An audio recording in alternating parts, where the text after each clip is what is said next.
안녕하십니까. 이론 강의 네 번째 시간입니다. 자, 우리는 지금 민법 총칙의 법률행위 파트 중에서 효력요건 파트, 그 중에서도 범죄의 목적이 갖춰야 될 요건, 확정성, 가능성, 적법성, 사회적 타당성까지 살펴봤고요. 그 중에 사회적 타당성, 반사회 질서 행위와 불공정한 행위, 아주 중요하다고 그랬습니다. 거기까지 봤습니다. 자, 범죄의 목적에서 마지막으로 봐야 될 게 범죄의 해석 파트예요. 자, 이 해석은 왜 나오느냐, 왜 중요하냐. 범죄의 목적이 확정되어 있냐, 실현이 가능하냐, 적법하냐, 사회적 타당성을 갖췄냐. 즉, 범죄가 유효냐, 무효냐를 판단하기 위해서 목적이 무엇인지를 먼저 확정해야 될 필요가 있는 경우가 생겨요.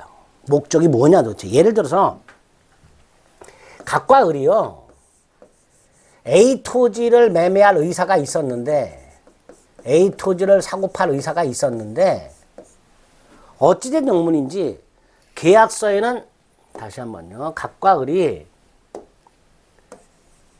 갑소유 A 토지를 매매하자 라고 의사가 있었는데, 계약서에는 B 토지라고 표시를 했어요. 두 번째, B 토지는 토지거래 허가구역 내에 있어. 당연히 허가를 안 받은 상태야. 그럼 여기서 어떤 문제가 생겨요? 갑과 을이 만약에 의사의 초점을 맞춰서 A 토지를 매매했다라고 확정하면 계약은 무효 이렇게 되겠죠. 반면에 표시를 기준으로, 계약서의 표시를 기준으로 B 토지를 매매했다라고 확정을 하면 그 매매는 허가를 안 받았으니까 무효 이렇게 될 거 아닙니까? 극단적인 예를 들면 이렇다는 거예요. 당사자 의사와 표시가 불일치할 때 의사의 초점을 맞춰서 목적을 확정할 거냐, 표시를 초점을 맞춰서 확정할 거냐. 즉 갑과 을은 A 토지를 매매한 걸로 볼 것이냐, B 토지를 매매한 걸로 볼 것이냐, 이걸 먼저 확정할 필요가 있다는 거죠. 그래서 법령 해석이란 목적이 뭐냐 도대체. A 토지를 매매한 거냐, B 토지를 매매한 거냐, 그걸 정할 필요가 있다는 거죠. 여기서 우리 민법은, 또 대법원은 표시를 기준으로 하는 것을 대원칙으로 합니다. 이거를 규범적 해석이라고 불러요. 규범적 해석. 그래서 대법원도 당사자 의사가 뭐냐 도대체 와는 관계없이 표시 행위를 가지고 해석해라. 이게 대원칙이 되는 거예요. 규범적 해석. 그런데 예외가 있더라. 예외. 자연적 해석. 자연적 해석은 표시는 고려하지 않고 의사를 기준으로 해석해라. 표시는 전혀 고려하지 않아요.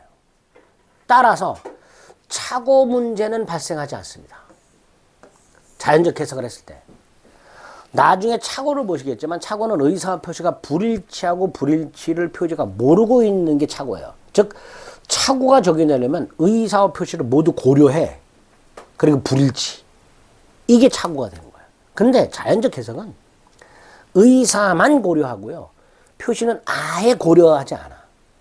따라서 자연적 해석을 했을 때는 착오 문제가 생기지 않기 때문에 자연적 해석을 한 경우에 착오 취소할 수 없다로 연결이 됩니다. 자, 그러면 어떤 경우에 자연적 해석을 하냐? 몇 가지가 있는데 그 중에 세 번째 거. 두 번째 거는 나중에 비진이 표시 가서 볼 겁니다. 자, 세 번째 거를 봅니다. 세 번째 건 뭐라고 돼 있어요? 상대방이 표의자의 진위에 동의한 경우라고 돼 있죠.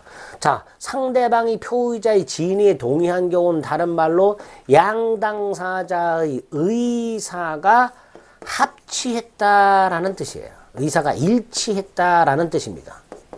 그래서 어떤 경우냐? 좀 전에 예를 들었던 거. 갑과 을 사이에 A 토지를 매매하기로 의사가 합치가 됐어요. 현장까지 답사했어. 근데 갑과 을 모두 지번을 착각을 했어. 그래서 계약서에는 B 토지라고 표시했어. 이 경우 우리 대법원은 요거를 상대방 을이 표의자 갑의 의사에 동의했다라고도 말을 하고, 또는 양당사자의 의사가 합치했다라고도 말을 해요. 이런 경우에는 설령 표시를 잘못한 경우, 줄여서 오표시. 그 오표시는 전혀 고려하지 않는다. 오표시 무해. 이렇게 말합니다. 즉 의사만 가지고 일치한 대로 법률행위가 성립했다 라고 봅니다. 이걸 오표시 무해의 원칙이랍니다. 자연적 해석이 적용된 거예요. 판례가 있습니다. 부동산 매매 계약에 있어서 각과 악을 모두 쌍방 당사자 A 토지를 목적물로 삼았으나 그 A 토지 지번을 차고라는 말을 써요. 착각이야, 착각. 근데 차고라는 말이 있다 해서 차고 취소할 수 있다 그러면 큰일 납니다. 지번을 단순히 착각하여 계약서에는 B 토지로 잘못 오표시했다 하더라도 계약은 A 토지에 관하여 성립한다. 따라서 B 토지는 계약을 한 적이 없으므로 설령 을에게 B 토지 소유권 이전 등기가 되었다 하더라도 그 등기는 무효가 된다. 여기 오표시 무효 원칙이고요. 요거를 사례 형태로 만들어서 간간히 출제를 합니다. 기억해 두세요. 자연적 해석, 예외, 오표시 무효 원칙, 그에 관련된 대법원 판례. 이렇게 기억을 하시면 되겠고요. 규범적 해석이라든가 보충적 해석은 뭐 볼 필요 없고요. 혹시라도 나중에 시험 문제 나오면 그때 살짝 볼 겁니다. 따로 볼 겁니다. 하나만 기억을 합니다. 어떤 거라면 3번에 있는 거. 계약은 하나인데 계약서가 여러 장이 작성이 돼 있어요. 그리고 그 여러 장의 계약 내용이 다 달라.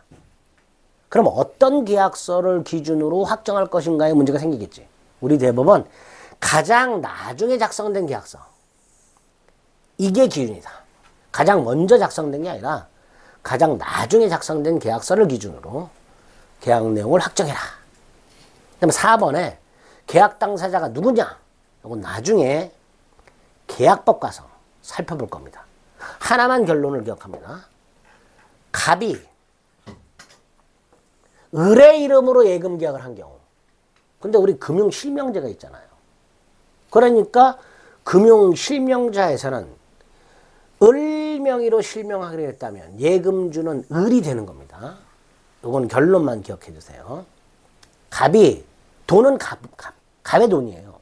쉽게 말하면 을 이름으로 차명계좌를 만드는 거예요. 그런데 을의 이름으로 실명하긴 했을 거 아니에요. 그래서 우리 대법원 예금주는 을이다. 이게 판례입니다. 그리고 나머지 거는 나중에 계약법 가서 살펴볼 겁니다. 이것만 딱 기억하시면 되겠고, 그 다음에 이제 두 가지를 더 확인해야 되는데, 하나가 105조 106조예요. 범죄 해석의 기준이라고. 조문을 좀 이해하실 필요가 있습니다. 조문 자체를 출제하는 경우가 있어요. 범죄력의 당사자가 법령 중 선량한 풍속 기타 사회질서와 관계가 없는 규정이 뭐예요? 임의 규정이죠. 그 임의 규정과 다른 의사를 표시한 때는 그 의사에 의한다라고 되어 있잖아요. 자, 예를 하나 생각해 봅니다. 우리 임의 규정 중에 암기해달라고 했던 게 하나 있어요. 임차인의 비용 상환 청구권.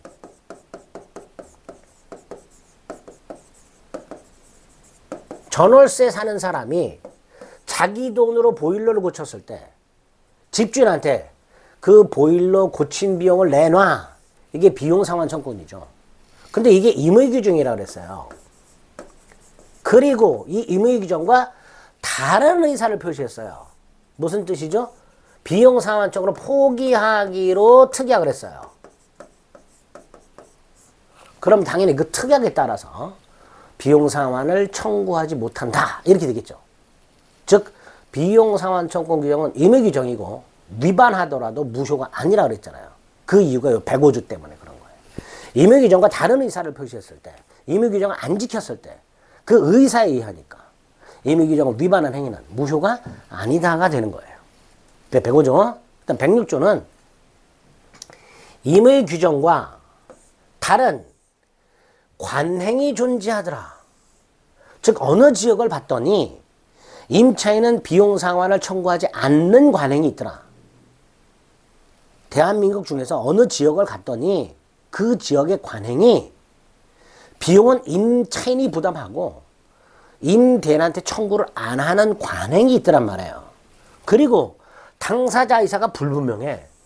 비용 상환을 청구할 수 있다고 약정을 했는지 비용 상환 조건을 포기하기로 약정을 했는지가 불분명해. 이럴 때는 그 관행에 의한다. 그래서 106조가 적용이 되려면, 즉 관행에 의하려면 두 가지 요건을 갖춰야 돼요. 임의규정과 다른 관행이 존재할 것 and 당사자 의사가 분명하지 않을 것. 따라서 설령 임의규정과 다른 관행이 있지만 당사자 의사가 분명하면 그 당사자 의사가 우선하는 거예요. 그래서 105조, 106조 조문을 이렇게 좀 정확하게 숙지를 하시고, 마지막에 법률행위 해석의 성질이라고 해서 법률 행위를 해석하는 것은 목적이 무엇인지를 밝히고 and 그 행위의 유무효까지 판단하는 법적 가치 판단의 문제다. 이렇게 말합니다. 해석이란 목적이 무엇인지를 밝히는 것으로 끝나는 게 아니라 and 그 법률행위가 유효인지 무효인지까지 판단해야 되는 법적 가치 판단의 문제인데, 그래서 아까 그랬잖아요. 계약은 A 토지에서 유효하게 성립했다. B 토지는 계약을 한 적이 없다. 이런 식으로 판단한다는 거예요. 그래서 B 토지에 대한 등기는 무효다. 이런 식으로 판단하는 거예요. 그리고 이 법적 가치 판단은 법원의 전속적 권한입니다. 최종적으로 대법원이 판단하는 거예요. 대법원이. 따라서 만약에 1심 법원이나 2심 법원이 해석을 잘못하면 대법원은 그 해석의 당부를 심판할 수 있습니다. 또 하나, 법원의 전속적 권한이라고 했잖아요. 따라서 각과리 매매 계약을 하면서 계약서에 뭐라고 특약을 했냐면, 계약 내용에 이의가 있으면 매도인 해석에 따른다. 이렇게 특약을 했어요. 그런데 이 특약을 법원도 따라야 하는가? 아니다라는 거죠. 법률 행위 해석은 법원의 전속적 권한이니까 설령 당사자가 매도인 해석에 따른다 라고 특약을 했다 하더라도 법원은 그 특약에 구애받지 않는다. 즉 이런 특약은 법원의 해석권을 구속하지 않는다. 이렇게 되겠죠. 매도인의 해석에 따른다라는 특약 조항에 법원은 구애받지 않습니다. 뭐 이런 것들을 법률의 해석에서 살펴봐 주시면 됩니다. 간단하게. 법률의 해석은 대단히 어려워요. 그러니까 너무 복잡하게 생각하지 마시고 제가 체크해 드린 것만 살펴보시면 됩니다. 자, 목적 요건까지 봤어요. 그 다음에 봐야 될 게 의사표시 요건이죠. 의사표시 요건. 자, 목적 요건까지 갖췄어요. 확정성, 가능성, 적법성, 사회적 타당성까지 갖췄습니다. 그 다음에 살펴볼 게 의사표시 요건이에요. 그리고 의사표시는 의사와 표시로 나눠집니다. 의사는 뭘 원하는 거잖아. 그래서 효과의사라고 부르고요. 표시는 사람의 행위로 나타나잖아요. 말이나 행동으로. 그래서 의사표시는 구체적으로 효과의사와 표시행위로 나뉘는데, 법률행위가 유효하려면 의사표시는 일치해야 되고 사기강박이 없어야 돼요. 따라서 의사표시가 불일치하거나 일치는 하지만 사기강박이 있다면 당연히 이 의사표시는 비정상적이잖아요. 그래서 우리 민법은 이런 비정상적 의사표시가 불일치하거나 일치는 하지만 사기강박이 있는 경우를 4가지를 규정해 놓은 거예요. 그래서 의사표시권은 그걸 봐셔야 돼요. 그걸 보셔야 돼요. 봅니다. 의사표시는 효과의사와 표시행위로 나눠지게 되고, 특히 표시행위는 말로 하는 명시적 의사표시, 행동으로 보여주는 묵시적 의사표시, 이렇게 둘로 나뉠 수가 있다. 그래서 의사표시는 명시적으로 할 수도 있고 묵시적으로 할 수도 있는데, 중요한 건 비정상적 의사표시라는 거예요. 크게 2가지가 있다. 의사표시가 불일치하는 거, 그걸 의사의 흠결이라고 합니다. 기억하세요. 의사의 흠결이라고도 하고요. 내심의 의사가 결여되었다라고도 해요. 같은 말이에요. 의사 표시의 불일치를 의사의 흠결 또는 내심의 의사가 결여되었다 라고 하고요. 또는 진의 아님이라고도 합니다. 진의 아님. 자, 두 번째, 이 의사 표시가 불일치한다는 것을 의사를 표시한 사람이 알고 있는 경우가 있어요. 스스로. 이걸 의식적 흠결. 모르는 걸 무의식적 흠결이라 합니다. 그리고 알고 있는 게 두 개가 있어.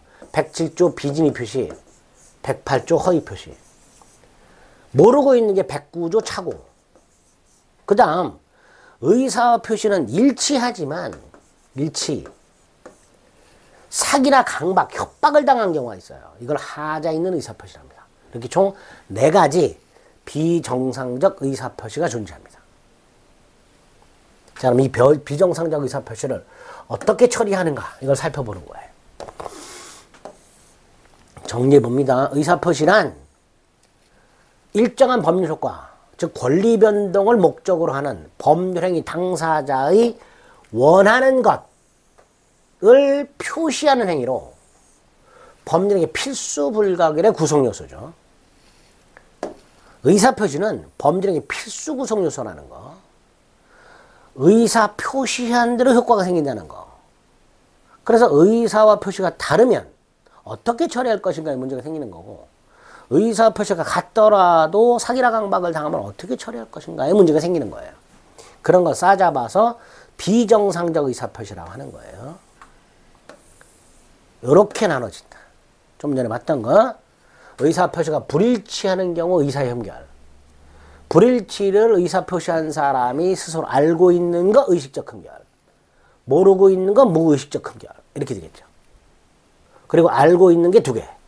비진의 표시, 허위 표시. 모르고 있는 게 착오.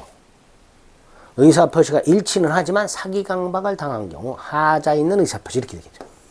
자, 그럼 찬찬히 봅니다. 의사 표시 불일치. 첫째, 진이 아닌 의사 표시. 또는 비진의 표시. 의사 표시는 표의자가 진이 아님을 알고 한 것이라도 효력이 있다. 요 효력이 있다는 건 표시한 대로 그대로 유효하다 이런 뜻이에요. 그러나 상대방이 표의자의 진임을 알았거나를 악의라고 합니다. 알 수 있었다. 이걸 과실이라고 합니다. 알았거나 알 수 있었다면 무효로 한다. 그 무효는 선의의 제3자에게 대항하지 못한다. 그래서 대항하지 못하는 것은 무효다라고 주장하지 못한다라는 뜻입니다. 자, 그 다음에 요 진이 아님. 좀 전에 말씀드렸죠. 의사와 표시가 불일치하는 것. 이거죠. 예를 들어서 갑이요. 증여 의사 없이 을에게 증여하겠다라고 표시한 경우. 갑이 을 회사 사직의 의사 없이 사직서를 제출한 경우. 이게 전형적인 비진의 표시가 되는 거예요. 무슨 의사 없이 뭐뭐 하는 것. 이게 비진의 표시야. 그리고 이 비진의 표시는 원칙적으로 표시한 대로 그대로 유효한 거예요. 다만 상대방 입장에서 아, 갑은 증여의사가 없구나. 사직의 의사가 없구나. 라는 걸 알았거나 알 수 있었을 때는 무효가 되는 거예요. 그리고 그 무효를 가지고 선의 제3자에게는 대항하지 못한다. 이게 비진의 표시입니다. 가장 간단히 보겠습니다. 비정상적 의사표시에서 출제 빈도가 가장 떨어지는 거예요. 비진의 표시란 의사표시가 불일치하고 불일치한다는 걸 스스로 알고 하는 것을 말한다. 이걸 의사의 의식적 흠결이다 그랬죠. 의사표시가 불일치한다는 것을 의사를 표시한 사람이 모르는 착오와 구별이 되고요. 두 번째, 상대방과 합의가 없다는 점에서 허위표시와 구별이 됩니다. 그럼 허위표시는 내가 비진의 표시를 했고 상대방과 합의가 있는 경우가 허위표시가 되겠죠. 자, 비진의 표시가 성립하려면 당연히 의사표시가 있어야 될 것이고요. 의사표시가 불일치해야 되겠지. 자, 이때 의사를 107조에서는 진의라고 하는데요. 이 진의의 개념, 이게 아주 중요합니다. 비진의 표시에서. 자, 갑이 을로부터 강박을 당해서 재산을 강제로 뺏긴다라고 생각을 하면서 증여를 합니다. 근데 재산을 강제로 뺏긴다 라고 생각은 하지만 일단 살아야 되니까, 예를 들어서 갑의 가족을 인질로 삼고 협박을 해서 재산을 뺏는 경우, 갑은 재산을 뺏긴다라고 생각을 하지만 일단 가족을 살려야 되니까 주기로 하자, 주기로 마음을 먹고 준단 말이에요. 여기서 뺏긴다가 진위가 아니라 주기로 마음먹은 것, 이게 진위란 말이죠. 대법원에 의하면. 자, 뺏긴다가 뭐냐? 진정으로 마음속에 바라는 사항, 이게 뺏긴다야. 되찾자. 하지만 특정의 내용을 의사표시를 하고자 하는 생각, 이게 뭐예요? 주기로 마음먹은 것. 그럼 비진의 표시에서 말하는 진위란 뺏긴다, 되찾자, 이걸 말하는 거냐? 아니면 일단 주기로 마음먹은 것을 말하는 거냐? 주기로 마음먹은 것을 말한다. 따라서 주기로 마음먹고 줬으니까 의사표시는 일치한다. 즉 비진의 표시가 아니다. 이렇게 되겠죠. 그 기억입니다. 비진의 표시에서 말하는 진의 뜻, 특정 내용의 의사표시를 하고자 하는 표지의 생각을 말하는 것이지 진정으로 마음속에 바라는 상을 뜻하는 것은 아니다. 그래서 갑은 가족들이 인질로 잡혀있는 상황에서 주기로 하는 것이 최선이다 라고 마음을 먹고 주겠다라고 표시했으니 비진의 표시를 할 수는 없다는, 재산을 강제로 뺏긴다는 것이 본심이긴 하지만 일단은 가족을 살려야 되니까 주기로 마음을 먹고 주겠다고 한 이상 내심의 의사가 결여된 것, 즉 의사 표시가 불일치한 것이라고 할 수는 없다.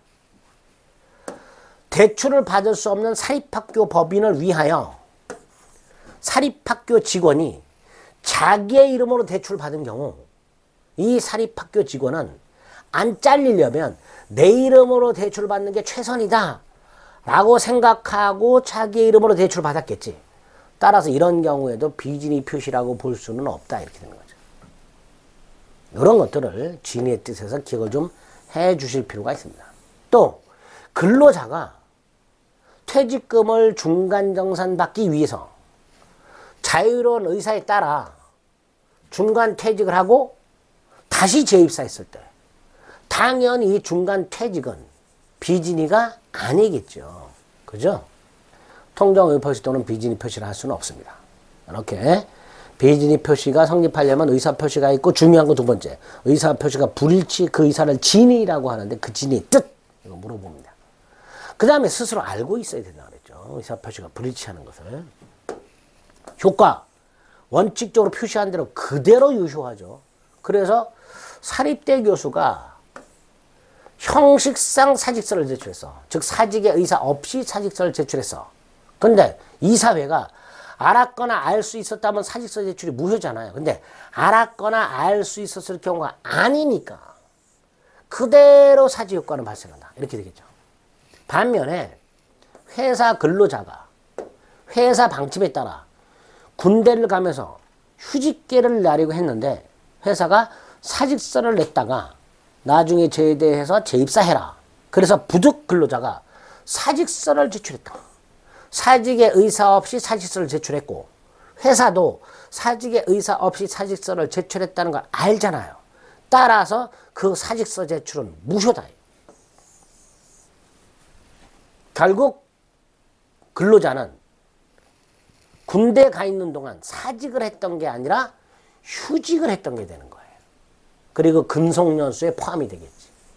그래서 상대방이 알았거나 악의, 알 수 있었다 과실, 그때는 그 의사표시는 무효가 되고, 그 다음 상대방의 선의 무과실, 갑이 을에게 비진이 표시했는데 비진이 상대방이 알았거나 알 수 있으면 갑의 비진이는 무효잖아요. 그러면 유효하려면 상대방이 선의 무과실이어야 돼요. 악의 또는 과실의 반대가 선의 무과실이야. 그러면 갑의 비진이는 유효가 되는 거예요. 자, 이럴 때 나중에 갑하고 을이 소송이 붙었어요. 갑은 나는 비진이다. 너는 악의 또는 과실이 있으니 내가 너한테 중요한 건 무효다. 이렇게 주장을 하고 있더라. 반면에 을은 나는 전혀 모르고 있었다. 네가 비진인지 거짓말인지 전혀 모르고 있었다. 이렇게 소송이 붙었을 때 증명의 문제가 남는다 그랬죠. 여기서 추정이 되면 증명된 거라 그랬죠. 대법원이 을의 선의무과실을 추정을 해줍니다. 따라서 갑과 을 사이에는 소송이 붙었을 때 을은 자신이 선의무과실을 증명할 필요가 없어요. 대법원이 을의 선의무과실을 추정을 하기 때문에 이 증명된 거예요. 그리고 추정된 사실과 반대 사실을 주장하는 자가 반대 사실을 입증해야 돼. 이렇게 구조를 기억해 두시자. 상대방의 선의무과실은 추정되기 때문에 갑하고 을이 소송 붙었을 때 갑은 자신이 선의무과실이다 라는 걸 증명할 필요가 없고, 반대 사실을 주장하는 자, 을은 악의 또는 과실이 있다 라고 주장하는 자가, 무효라고 주장하는 자가 상대방의 악의 또는 과실을 증명해라. 이렇게 나오게 될 겁니다. 그 다음 예외적으로 무효가 되었을 때 선의의 제3자에게 대항하지 못한다라고 되어 있죠. 이 구체적 의미는 허위 표시 가서 볼 거예요. 허위 표시도 똑같이 선의의 제3자에게 대항하지 못한다라는 게 나와. 하나만 기억합니다. 분명히 107조 2항에서는 선의의 제3자가 보호를 받아요. 선의라는 건 두 종류예요. 선의 무과실이 있고요. 선의 과실이 있어요. 그런데 107조 2항은 선의 무과실의 제3자라고 안 돼 있고 그냥 선의의 제3자라고 돼 있으니까 당연히 제3자는 선의이기만 하면 과실이 없든 과실이 있든 보호받는다. 이렇게 되겠죠. 요것만 기억을 좀 해두시고요. 나머지 제3자가 어떤 거냐, 대항하지 못한다가 뭐냐, 이건 나중에 허위 표시 가서 볼 겁니다. 자, 비진의 표시 마지막 적용 범위가 나오는데 하나만 기억합니다. 두 개만 기억합니다. 하나는 비진의 표시와 같은 민법상 의사표시 규정은 공법상 의사표시는 적용이 안 돼요. 그래서 공무원이 거짓으로 사실서를 냈다. 그냥 그대로 유효합니다. 상대방이 알았거나 알 수 있을 경우 무효, 이건 적용 안 해요. 공무원이 거짓 사직서를 냈다. 그냥 상대방의 지부지를 묻지 않고 그대로 유효. 또 하나가 대리권 가서 볼 겁니다. 대리권이 남용된 경우 비진의 표시 규정을 유추 적용된다. 이렇게 말을 해요. 이거 역시 대리권 가서 살펴볼 겁니다. 비진의 표시는 비정상적 의사표시 4개 중에서 가장 간단하고 출제 빈도가 가장 떨어져요. 그러니까 딱 요 정도만 기억을 해 두셨다가 이 비진의 표시에서 어떤 지문들이 출제되는가를 기출문제집에서 살펴보시면 충분히 대비가 됩니다. 비진의 표시는 요 정도. 아시겠죠? 그 다음에 이제 허위 표시를 다음 시간에 볼 건데, 허위 표시는 비진의 표시를 포함하고 있어요. 따라서 요 비진의 표시에서 말씀드렸던 거를 좀 정확하게 숙지하고 계셔야 허위 표시가 조금 수월하게 이해가 됩니다. 아시겠죠? 자꾸 들어두셔서 빨리 익숙해지셔야 된다. 여러 차례 말씀드렸습니다. 비정상적 의사표시 중에서 비진의 표시까지 살펴보셨습니다. 수고하셨습니다.